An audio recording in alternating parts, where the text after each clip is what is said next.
A verdade e a mentira ocupam um lugar de destaque na história da humanidade. A verdade como virtude e a mentira como o lado obscuro, um antônimo que ninguém admite praticar. Na passagem bíblica que narra a história de Caim e Abel, ali não existe apenas a inveja, a mentira também se faz presente quando Deus pergunta a Caim: onde está Abel, teu irmão? E ele responde: não sei, sou eu o guardador de meu irmão? Tendo o próprio Caim matado Abel. Nos contos de fadas, que antigamente serviam para educar e detinham um caráter moralista, quem não conhece a história do menino de madeira que, quando mentia, seu nariz crescia? Mas e na vida real? Quão tênue é a linha que separa verdade e mentira? Mentira, muitas vezes, entendeu? Se você fala uma mentira para se defender de alguma parte, ótimo, muito bem. Agora, mentira, geralmente a mentira tem perna curta, porque mais cedo ou mais tarde ela é descoberta, né? Entendeu? De um lado ou do outro vai ser descoberta, porque muita gente fala uma coisa que não pode ser cumprida no dia da manhã, então ele já está mentindo. A mentira muitas das vezes não é muito bom, porque você fala a mentira agora e mais para frente ela é descoberta. Você já mentiu alguma vez para se livrar de alguma situação? Sim, já, porque às vezes a gente acha que no momento a gente vai conseguir, mas lá na frente o prejuízo é maior. Didaticamente, o conceito de verdade confunde até quem estuda a respeito. Nesta recente avaliação de filosofia e ética, por exemplo, quando a matéria orienta que a verdade é idêntica em todos, inevitável não surgirem dúvidas.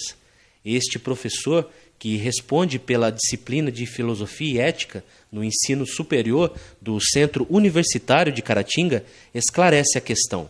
No século XVII, nós temos uma formulação muito interessante que é do filósofo René Descartes, né, que ele fala que o bom senso é a coisa mais bem distribuída no mundo. Ninguém acha que precisa de mais bom senso do que já tem. E isso já define que a verdade do indivíduo ela se torna absoluta no pensamento dele, né? Então, a imposição dessa verdade é que é o grande problema, né? Ou seja, o fato de que pessoas ou grupos ou os estados, de certa maneira, sempre impuseram essa verdade como sendo a verdade maior e que os outros indivíduos devem aceitá-la. Isso não seria dessa forma, né? Cada pessoa busca ao longo da sua vivência, né, amadurecer suas ideias e buscar, né, ao longo desse processo uma verdade que seja sua e que seja condizente com a realidade, né? Em campanhas eleitorais, o conceito de verdade e mentira se afloram. Claro que com a verdade sendo a mocinha e a mentira a vilã, se tornando arma de ataque entre adversários, um acusando o outro de mais mentiroso. Na última disputa para prefeito em Caratinga, por exemplo, no ano de 2012, enquanto sondagens eleitorais de jornal mostravam a vantagem de um candidato sobre outros, o resultado final foi completamente diferente do propagandeado. Podem existir duas verdades? Contextualmente, sim, né? Porém, somente uma que se aplica, né? Ou seja, uma que seria relativo ao contrato social que as pessoas estabelecem enquanto regra.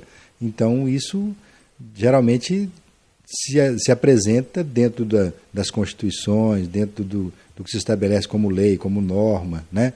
Então, todos esses princípios que dizem respeito à moral, por exemplo, as pessoas devem seguir como uma verdade. A ética propõe que o sujeito reflita mais, que pense mais sobre se aquilo é realmente verdade, se aquilo condiz com a realidade.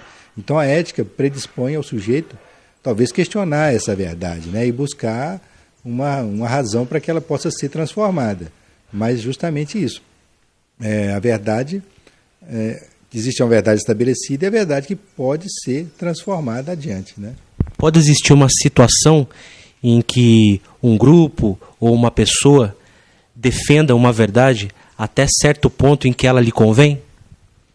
Isso dentro da história sempre existiu, né? Por isso que existem essas imposições, essas doutrinações de verdade. Então, se você pegar, por exemplo, as verdades que se estabelecem dentro dos conceitos raciais, né, que são chamados de etnocentrismo, Uma raça se acha superior à outra, né? Um grupo social se acha melhor do que o outro. Então, as verdades deles geralmente vão sendo impostas, né, dentro do processo histórico. Isso sempre existiu. Existe, assim como o etnocentrismo, vai existir o eurocentrismo, que é a Europa. As ideias geradas dentro do ambiente da Europa sempre foram preponderantes, né? Sempre foram mais superiores do que outras verdades. Então, infelizmente, isso sempre existiu. Porém, né, nós sempre prezamos que as pessoas devam pensar, refletir, analisar o que seria essa imposição. Por isso que existem as escolas, por isso que existe a liberdade de pensamento, a liberdade de expressão, para que as pessoas possam, né, escolher, né, fundamentar melhor as suas ideias, questionar essas ideias, né? E quando mentir se torna um hábito, um problema na vida da pessoa? Este especialista, psicólogo do Centro Universitário de Caratinga, comenta a respeito.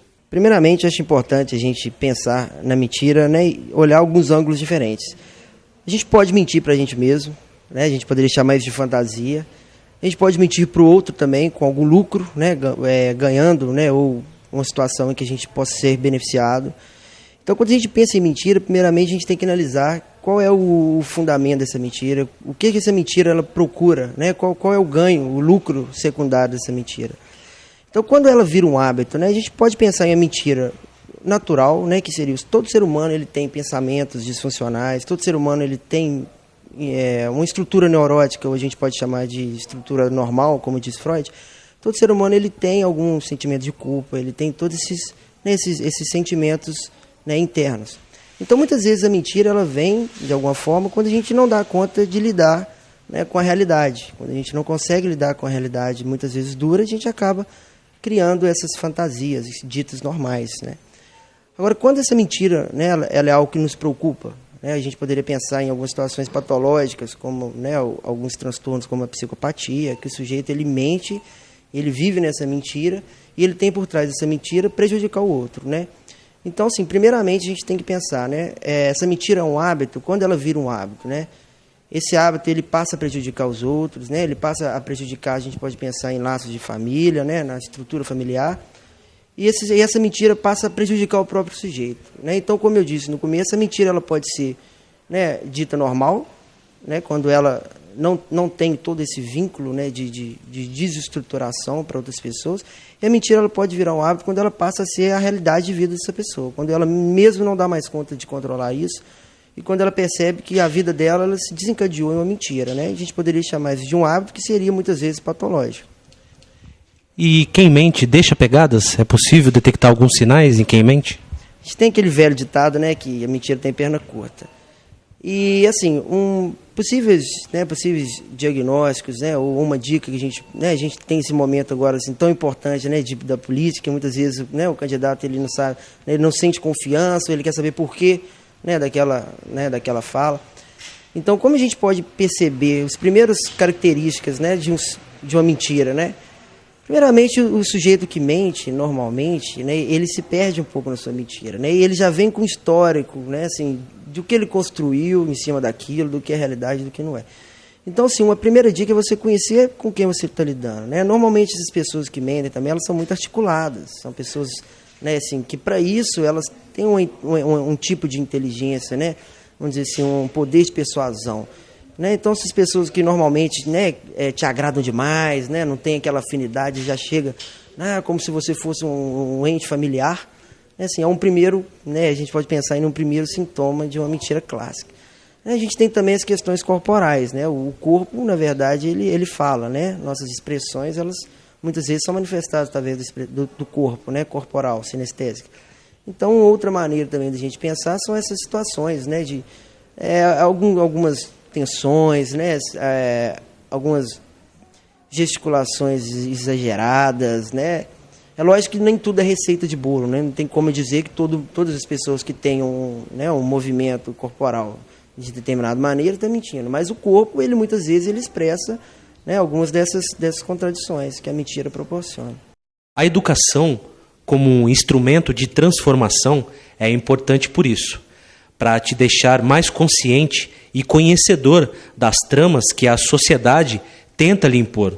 Sendo assim, você pode até ser enganado, mas ao menos será enganado sabendo que está sendo enganado.